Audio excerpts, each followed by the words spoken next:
Good morning, Sayan. How are you? How are you? Happy. Okay, I'm happy too. Today's topic is animals should not be kept in zoos. Mhm. My argument is that animals should not be kept in zoos. I think we can learn animals through books.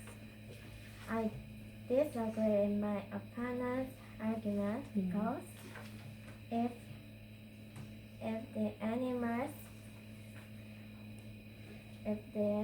locked in cages, then they might be sick because of stress.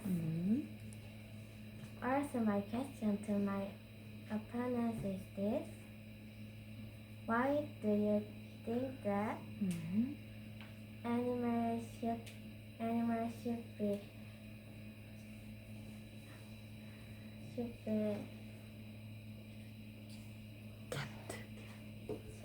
Should be kept in the zoo? kept in zoos? Therefore, animals should not be kept in zoos. So do you think they should go back to their habitat Yes. and then live freely? Yes. Okay, thank you. Bye.